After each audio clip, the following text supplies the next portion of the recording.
तो कैसे हैं आप सभी, कैसी चल रही है आरपीएससी यूपी की तैयारी।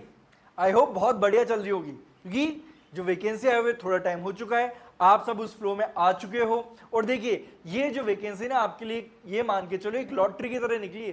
371 सीट्स आना बहुत बड़ी बात है, और ऊपर से आसपास में कोई दूसरा एग्जाम भी नहीं है, तो डिस्ट्रक्शन भी नहीं है आपके लिए। लास्ट टाइम तो इश्यू हो गया था कि आरजेएस और एपीओ बिल्कुल पास हो गए थे, तो बच्चों को समझ में नहीं आता किसकी तैयारी करें। लेकिन अब ऐसा कुछ नहीं है। लेकिन ये मत सोचना भैया 371 वैकेंसी तो भैया हमारी लॉटरी लग गई, सिलेक्शन तो पक्का है ना।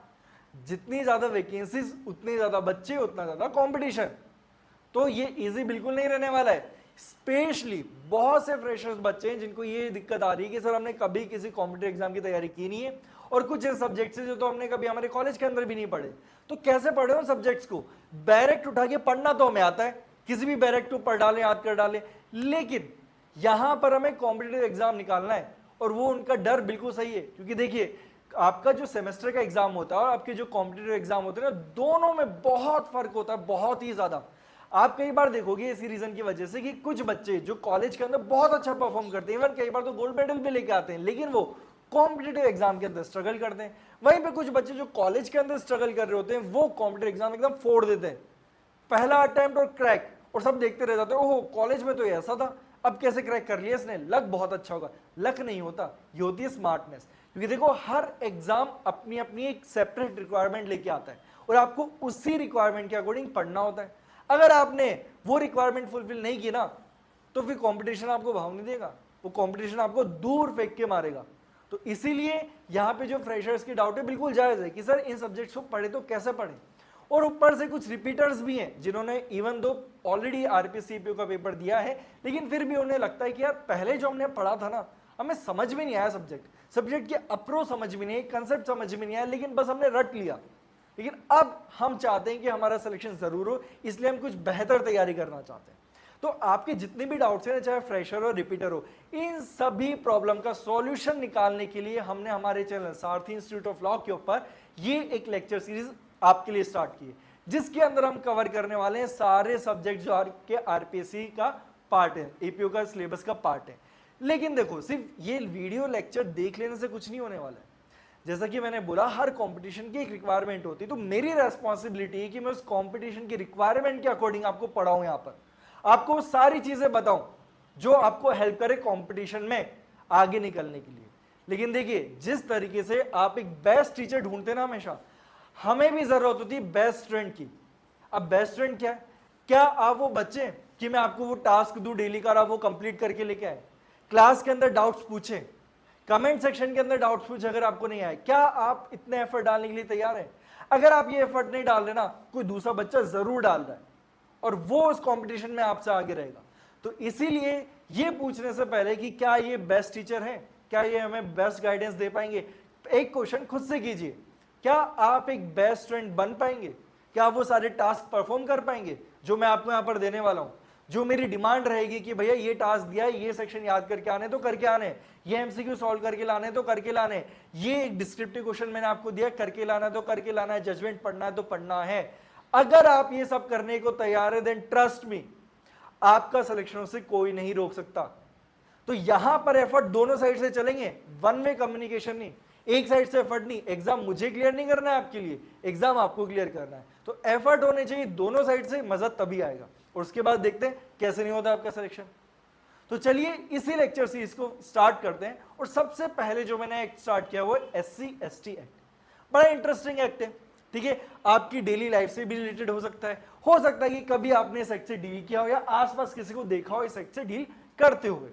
तो ये जो एक्ट है आपके सिलेबस का बहुत बहुत बहुत इंपॉर्टेंट पार्ट है। और ये जो एक्ट है किस तरीके से आपके एग्जाम में आपको अच्छे मार्क्स स्कोर करने में हेल्प करेगा, ये सारी चीजें हम डिस्कस करने वाले हैं इस लेक्चर सीरीज के अंदर। इसलिए इस लेक्चर सीरीज को फर्स्ट लेक्चर से लेके आखिरी लेक्चर तक जरूर देखना। और मेरी कोशिश रहेगी मैं सारी चीजें कवर कर रहा हूं, फ्लो चार्ट्स आपको दूं, डायग्राम्स आपको दूं, लेटेस्ट जजमेंट आपको देने वाला हूं। इसके अलावा की टर्म्स क्या है कि सेक्शन के अंदर क्या स्पेसिफिक पॉइंट्स आपको याद रखने हैं, किस प्रोविजन को छोटा करके याद रख सकते हो, ये सारी चीजें डिस्कस करने वाले हम इस लेक्चर सीरीज के अंदर। तो बने रहना इस लेक्चर सीरीज के अंदर, पूरी लेक्चर सीरीज देखना, और उसके बाद देखना कैसे नहीं होता आपका सिलेक्शन। तो ये जो आज का हमारा लेक्चर होने वाला है SC/ST एक्ट से रिलेटेड, सबसे पहले मैं इस एक्ट का पूरा नाम बता देता हूं। SC/ST prevention of atrocities act 1989। ये जो एक्ट है बनाया क्यों गया है, क्या जरूरत है इस एक्ट की, ये किस तरीके से हमारी सोसाइटी के अंदर कंट्रीब्यूट कर रहा है, तो ये सारी चीजें देखने वाले हम हमारे आज के इस लेक्चर के अंदर।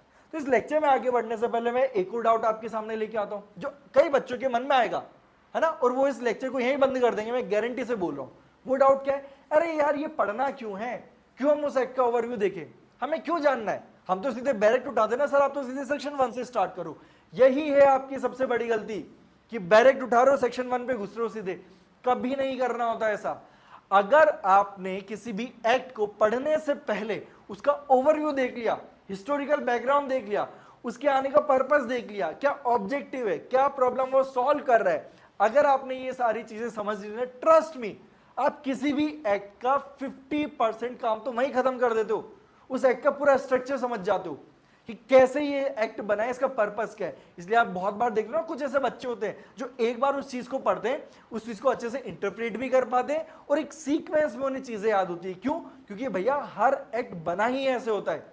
जो हमारे लेजिस्लेचर्स है ना, बहुत स्मार्ट है, बहुत ही ज्यादा स्मार्ट है, वो एक्ट को बनाते ही ऐसे कि अगर आपने उस एक्ट का पर्पस समझ लिया, ऑब्जेक्टिव समझ लिया, हिस्टोरिकल बैकग्राउंड समझ लिया ना, आपको उस एक्ट का बहुत बड़ा हिस्सा वैसे ही समझ में आ जाएगा। तो मेरी कोशिश यही है कि जब आप इस क्लास के अंदर किसी भी एक्ट को पढ़ो ना, तो सिर्फ ये नहीं कि सेक्शन 1 उठाया, एप्लीकेशन, टाइटल, ये सब पढ़ने लग जाओ ना, पहले समझो उस एक्ट को, उसके बाद फिर स्टार्ट करो कि अच्छा ये है एक्ट, हमें ऐसे पढ़ना है और अब हम इस एक्ट को एक्चुअल में समझ पाएंगे। तो इसीलिए जो आज का हमारा लेक्चर होने वाला है वो डील करेगा इस एक्ट के ओवरव्यू से, बेसिक कंसेप्ट से, और इस लेक्चर के बाद फिर आपका दिमाग खुलेगा, अच्छा SC/ST एक्ट को ऐसे पढ़ना है, ये ऑब्जेक्ट है एक्ट का। तो चलिए स्टार्ट करते हैं हमारा वीडियो। अब जैसे मैंने बोला कि सबसे पहले आपको किसी भी एक्ट के लिए समझना पड़ता है कि भैया ये एक्ट आया क्यों है। क्यों? क्योंकि देखो, अगर मैं बात कर रहा हूं एट्रोसिटीज की, तो आप इमेजिन करो क्या क्या एट्रोसिटीज हो सकती है। किसी भी SC/ST कम्युनिटी के अगर मैं इंडिविजुअल के साथ एट्रोसिटीज की बात करूं तो क्या कर सकते हो, आप मारपिटाई कर सकते हो। और देखो, मैं यहां पर एक जो है अजम्पशन लेके चल रहा हूं कि आप जो बच्चे हैं ये डेली न्यूज वगैरह से अपडेटेड रहते हैं, हमारी सोसाइटी के अंदर क्या चल रहा है उससे अपडेटेड रहते हैं। मैं डिटेल नहीं मांग रहा, लेकिन एक बेसिक जो नॉलेज होती है ना लॉ स्टूडेंट की, वो होनी चाहिए आपके पास कि हमारी सोसाइटी में चल क्या रहा है, ठीक है, कौन कौन से इश्यूज है हमारी सोसाइटी के अंदर और किस तरीके से उनको रिजॉल्व किया जा सकता है, ये आपको बेसिक आइडिया होना चाहिए।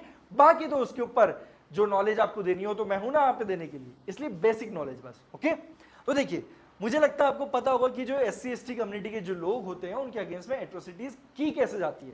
जैसे कि उनके साथ मारपिटाई की जाती है, उनके साथ गाली गलौज किया जाता है, उनको अपने पास में बैठने नहीं दिया जाता, ठीक है, उनको पब्लिक में डिफेम किया जाता है, ठीक है, पब्लिक में उनकी बेइज्जती की जाती है, कई बार सिर मुंडवा दिया जाता है, एक जगह पर बैठ के खाना नहीं खाने दिया जाता। तो ये सारी एट्रोसिटीज होती है कि नहीं होती है। कई बार उनके घर से उनको धक्के मार के निकाल देते बिना किसी रीजन के, नहीं तुम हमारे साथ नहीं रहोगे, हमारी कॉलोनी में नहीं रहोगे, हमारे मोहल्ले में नहीं रहोगे। तो ये सारी तो जो प्रॉब्लम्स है वही तो आती हैं।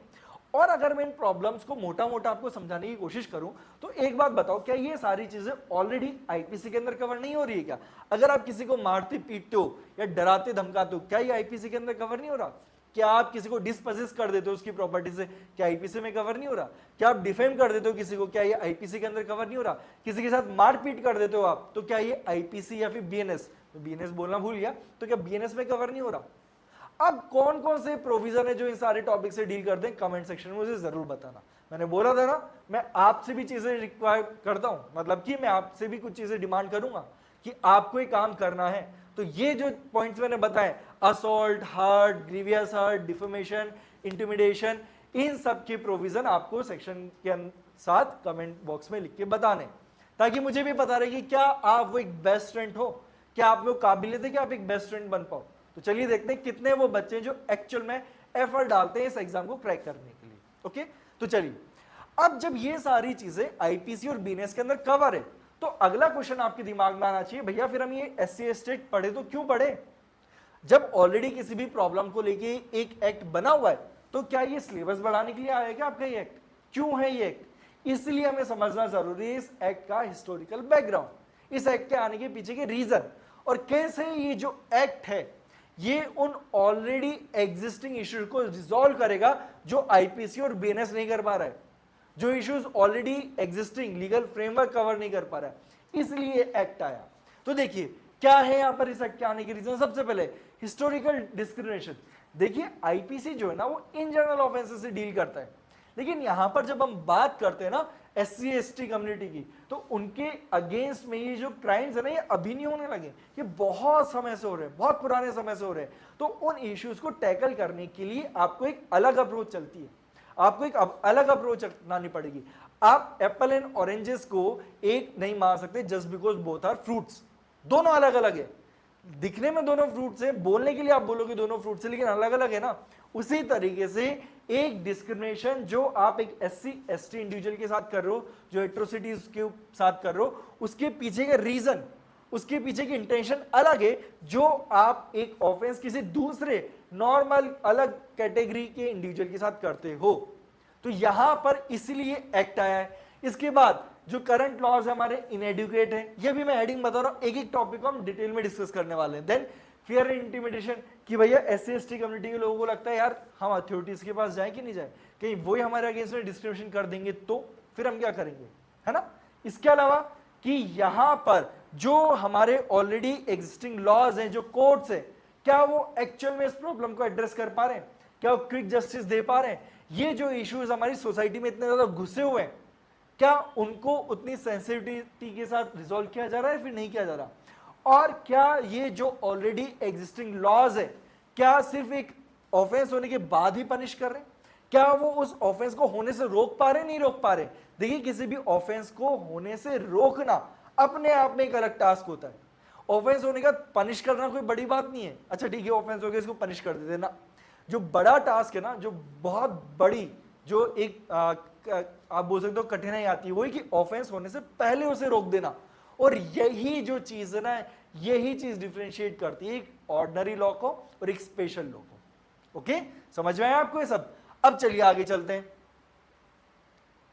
देखिए सबसे पहले हिस्टोरिकल डिस्क्रिप्शन। आपको पता है कि हमारे सोसाइटी के अंदर, जैसे आपको इमेजेस में दिख रहा होगा, ये इमेजेस मैं आपके लिए इसीलिए लेके आया हूं कि आप ये देखो, है ना। इमेज देख के वो चीजें अच्छे से दिमाग में याद रहती है कि हिस्टोरिकल डिस्क्रिमिनेशन हो रहा है, अपर कास्ट के लोग आपस में बैठ के बात करें, लोअर कास्ट को साइड में बिठाया हुआ है। ये आपने हो सकता है अपनी सोसाइटी में देखा होगा, बहुत बार देखा होगा कि आपके घर में कोई सर्वेंट आता है, कोई आता है और आप उसको बैठने के लिए बोलो तो चुपचाप वो साइड में बैठ जाएगा कोने में, वो भी नीचे, चाहे उसके सामने चेयर क्यों ना रखी हो। ये मेंटेलिटी हो गई है। इस तरीके से उनको परेशान किया गया, इस तरीके से उनको पूरा मोल्ड किया गया कि भैया तुम तो हो ही छोटी जात के, तुम्हें साइड में बैठना है। तो जो हिस्टोरिकल डिस्क्रिमिनेशन हो रहा है, तुम सोसाइटी से एक्सक्लूड कर रहे हो ना, अब तो उन्होंने उस चीज को एकदम नॉर्मल मानना चालू कर दिया है। इसलिए भी जरूरी है कि आप ये स्पेशल लॉ लाओ, ताकि वो लोग जिन्होंने इस चीज को एकदम नॉर्मल मानना चालू कर दिया, उनको भी समझ में आए कि नहीं ये नॉर्मल नहीं है, ये एक ऑफेंस है। इसके अलावा कि भैया यहाँ पे हिस्टोरिकल जो डिस्क्रिमिनेशन ना सिर्फ सोसाइटी कर रही है बल्कि अथॉरिटीज भी कर रही है। आपने एक मूवी जरूर देखी होगी, आयुष्मान खुराना की बहुत अच्छी मूवी है आर्टिकल 15। उसके अंदर आपने देखा होगा कि जब एक लोअर कास्ट का इंडिविजुअल एक कंप्लेंट लेके जाना चाहता है पुलिस के पास, तो पुलिस किस तरीके से बिहेव करती है, क्या उसकी कंप्लेंट सुनती है, नहीं सुनती है। तो ये जो डिस्क्रिमिनेशन ना सिर्फ सोसाइटी के लेवल पे होता है बल्कि हमारी अथॉरिटीज भी इसी तरीके का डिस्क्रिमिनेशन बहुत बार करती हैं। और ये रियलिटी हमारे इंडिया की, ऐसा नहीं है मैं हवा में बातें कर रहा हूं, एक्चुअल में ऐसा होता है, इसलिए एक्ट आया।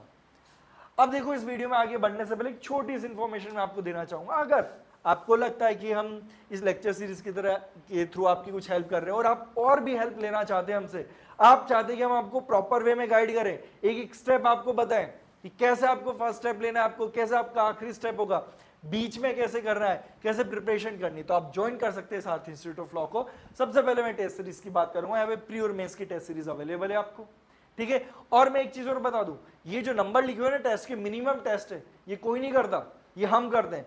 ये 20 टेस्ट मिनिमम है, इससे ज्यादा ही आपको मिलेंगे। अब कितने ज्यादा मिलेंगे ये हम आपको जब आप ज्वाइन करोगे तब बताएंगे।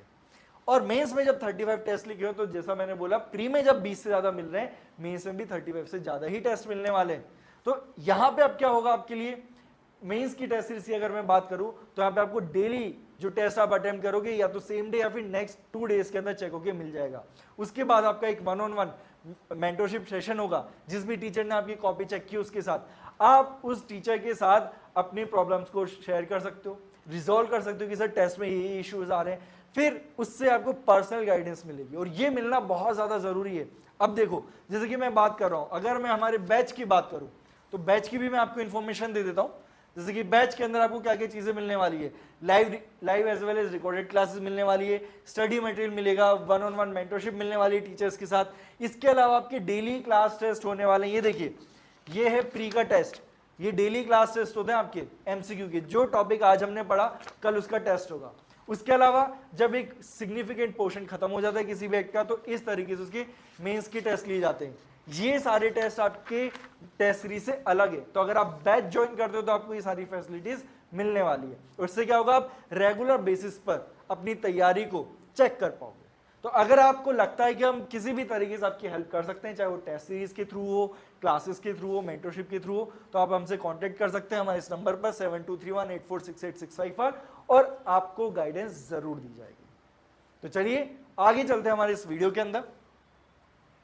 सेकंड देखो, ये जो हमारे पीनल लॉज है, करंटली एग्जिस्टिंग पीनल लॉज है, क्या वो उस रूट कोज को एड्रेस कर रहे हैं जो SC ST एड्रेस कर सकता है, जो एक्चुअल में प्रॉब्लम। देखो, ऑर्डिनरी लॉ के अंदर आप क्या देखते हो, प्राइवेट डिस्प्यूट हो गया, आपस में लड़ाई झगड़े हो गए, ठीक है, यहां पर किसी भी तरीके से कास्ट बेस जो सिस्टम है उसका रेलेवेंस नहीं होता है। चाहे एक जनरल कैटेगरी का इंडिविजुअल ओबीसी को डिफेम करे, ओबीसी के साथ मारपीट करे, या ओबीसी वाला जनरल के साथ करे, जनरल वाला SC ST के साथ करे, SC ST वाला जनरल के साथ करे, यहाँ पे कास्ट का कोई लेना देना नहीं है, वो कहीं से भी एलिमेंट आता ही नहीं है। स्ट्रिक्टली यहाँ पर देखा जाता है क्या ऑफेंस बन रहा है फिर नहीं बन रहा, यहाँ पर ये नहीं देखा जाता कि उसने ऑफेंस इसलिए किया है कि वो पर्टिकुलर कास्ट को बिलोंग करता है। लेकिन सबसे बड़ा मुद्दा हमारी सोसाइटी में यही तो है कि भैया बहुत सी ऐसी चीजें अगर आपको उसको एक जनरल लॉ के थ्रू देखोगे तो हो सकता है कि शायद आपको वो ऑफेंस ना लगे, लेकिन अगर आपने उसको स्पेसिफिक स्पेशल लॉ के थ्रू देखा, उस नजरिए से देखा, तो यस आपको वो ऑफेंस जरूर लगेगा, क्योंकि वो एक्चुअल में ऑफेंस है। उसके पीछे का रीजन ये है कि जो सिस्टम हमारी सोसाइटी में चला हुआ आ रहा है, जिस तरीके से हमारे सोसाइटी के अंदर लोगों का दिमाग पूरी तरीके से घूम चुका है, जिस तरीके से लोग अपने आप को एंटाइटल्ड मानने लग गए, या फिर जैसे मैंने अभी एग्जांपल दिया, जिस तरीके से लोग अपने आप को छोटा मानने लग गए, तो ये सारी चीजें रिजॉल्व करने के लिए आपको एक स्पेशल लॉ लेके आना बहुत ज्यादा जरूरी है। और जब मैं बात करता हूं कि आपने एक इंसान के साथ गाली गलौज किया जस्ट बिकॉज वो ST SC कम्युनिटी से बिलोंग करता है, और आपने किसी के साथ ऐसे गाली गलौज कर लिया, दोनों ऑफेंस से डील करने की अप्रोच भी अलग अलग होनी चाहिए, क्योंकि दोनों ऑफेंस के होने के पीछे का रीजन अलग है, दोनों ऑफेंस के होने का इंपैक्ट भी अलग अलग पड़ेगा। आप इमेजिन करो, आप किसी छोटी मतलब कास्ट, जिसको हम लोअर कास्ट से की तरह एड्रेस करते हैं, जो SC ST कम्युनिटी के अंदर आते हैं, आप उनके साथ गाली गलौज करो just because they belong to a particular community, तो उनका माइंडसेट क्या रहेगा? क्या वो अब इतने कॉन्फिडेंस के साथ सोसाइटी में डील कर पाएंगे? नहीं कर पाएंगे। वो हमेशा अपने आप को छोटी जात का मानेंगे, लोअर कास्ट का मानेंगे, और ये मानेंगे कि भैया अपर कास्ट वाले जो हमारे साथ कर रहे हो सही कर रहे हैं। वहीं पर आप किसी general category normal without any caste अगर किसी के साथ ऑफेंस करते हो, तो क्या उसका कॉन्फिडेंस लूज होगा? क्या वो अपने आप को एक छोटा इंसान मानेगा? नहीं मानेगा।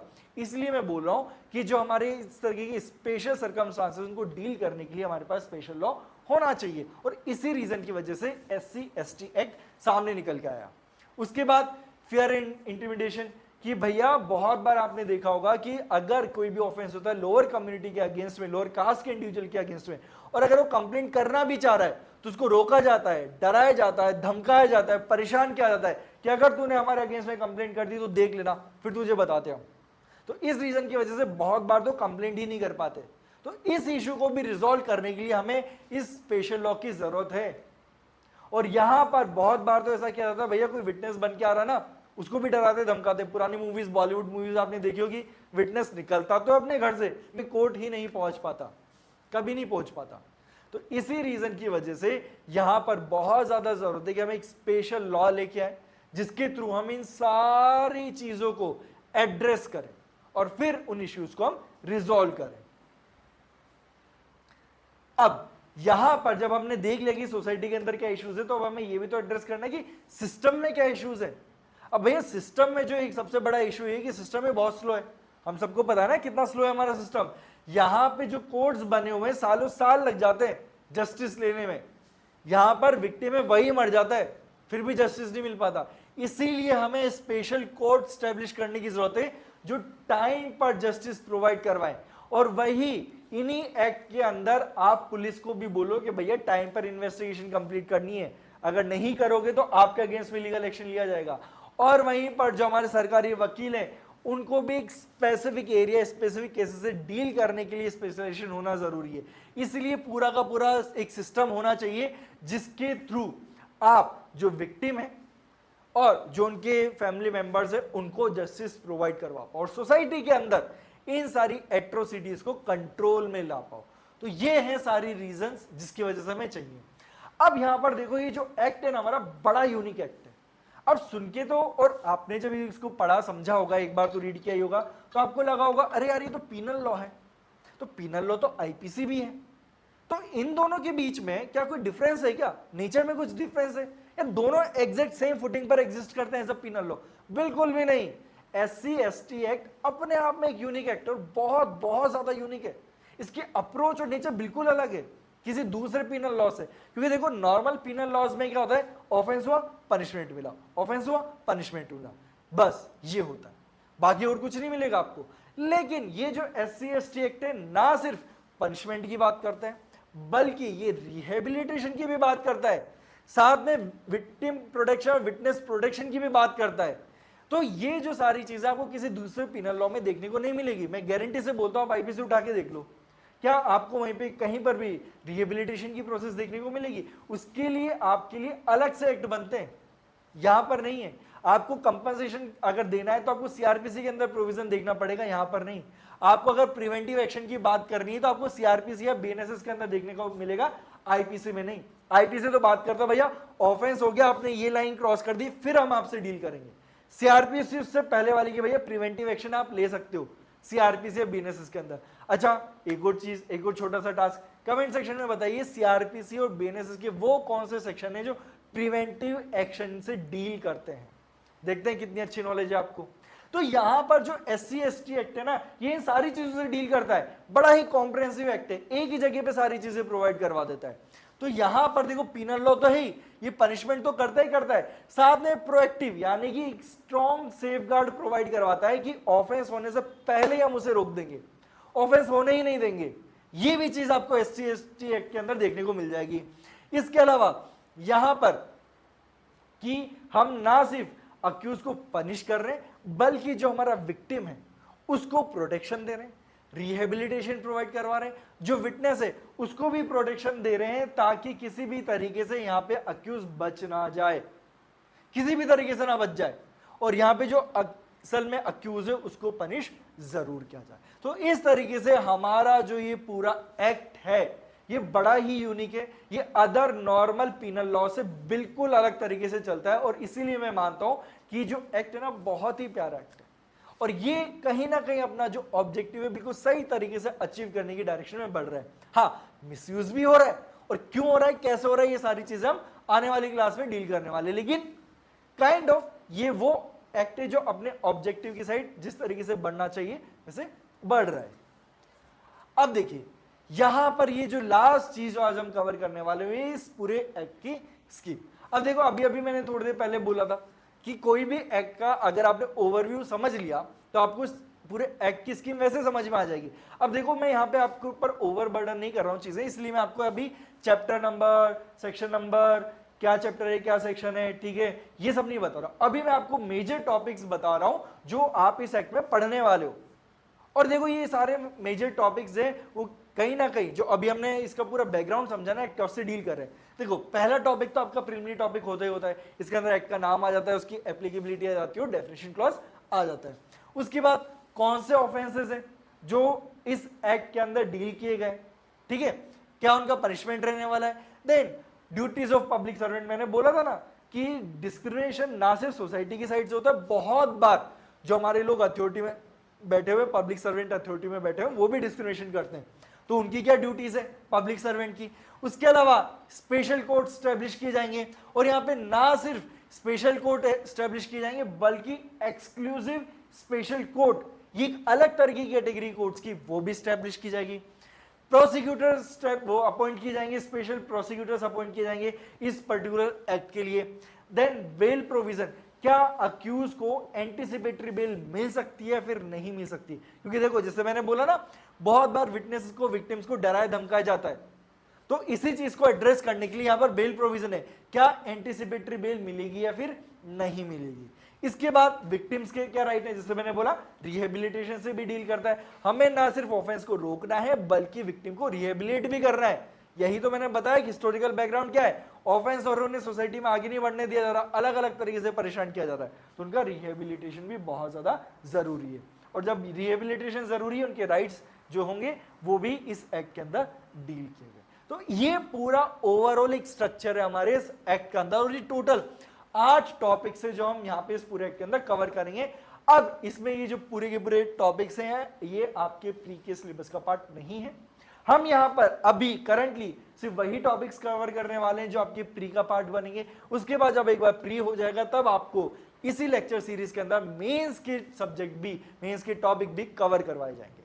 तो इसीलिए ये वीडियो सीरीज आपके लिए ना सिर्फ प्री के लिए इंपॉर्टेंट है बल्कि मेंस के लिए भी इंपॉर्टेंट है। तो ये है ओवरव्यू इस पूरे एक्ट का। ये है वो 8 टॉपिक जो आपको इस एक्ट के अंदर पढ़ने होंगे, और मैं पढ़ाऊंगा उन टॉपिक को। हमारी इंस्टीट्यूट के अंदर टीचर्स पढ़ाएंगे आपको यहां पर आके, और यहां पे कोई भेदभाव नहीं किया जाएगा कि आपने पैसे नहीं दिए तो नहीं आपके इश्यूज को रिजोल्व नहीं करेंगे, चुपचाप पढ़ लो। नहीं, अगर आप हमारी फ्री क्लासेस भी अटेंड कर रहे हैं तब भी आपका पूरा हक बनता है, आप हक के साथ हमसे पूछ सकते हो क्वेश्चंस।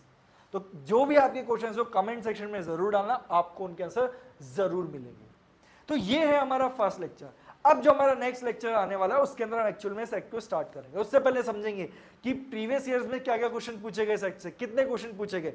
देखो एक्ट स्टार्ट करने से पहले उसकी इंपॉर्टेंस भी तो पता होनी चाहिए। पता चले कि भैया सेक्ट से सिर्फ एक क्वेश्चन आ रहा है और आप उसमें दिन रात एक किए जा रहे हो, नहीं ना। स्मार्ट अप्रोच, मैंने बोला ना हर एग्जाम के अंदर, कॉम्पिटिटिव एग्जाम के अंदर आपको सेमेस्टर की तरह नहीं पढ़ना होता कि सब पढ़ डालो ना। यहां पर आपको उन चीजों को ज्यादा इंपॉर्टेंस देनी है जिसका वेटेज ज्यादा है। तो ये सारी चीजें हम कल के वीडियो के अंदर डिस्कस करने वाले हैं, जो नेक्स्ट क्लास होगी उसके अंदर डिस्कस करने वाले हैं। इसीलिए मैं बोल रहा हूं बार बार कि इस लेक्चर सीरीज को पूरा देखना। एक बार आपने लेक्चर सीरीज देख ली तो आपके लिए अब इन एक्ट से कोई भी डरने वाली बात नहीं रहेगी। सारा कंटेंट, सारा मटेरियल, सारे कंसेप्ट, सब कुछ आपको अवेलेबल रहेगा। और अगर आप चाहते हैं पीपीटी डाउनलोड करना तो इसका जो लिंक है डिस्क्रिप्शन बॉक्स में अवेलेबल रहेगा, आप जाइए इसको डाउनलोड कीजिए।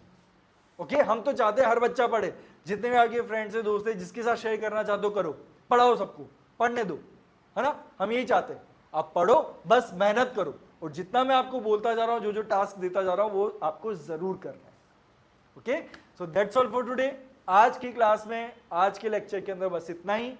अब नए लेक्चर में मिलते हैं जिसके अंदर हम एक्चुअल में सेट को बिल्कुल जीरो से स्टार्ट करने वाले हैं, एक शब्द को हम पढ़ने वाले हैं। Okay, so that's all for today. मिलते हैं नई क्लास में, नए लेक्चर में, नए टॉपिक के साथ। तब तक के लिए गुड बाय।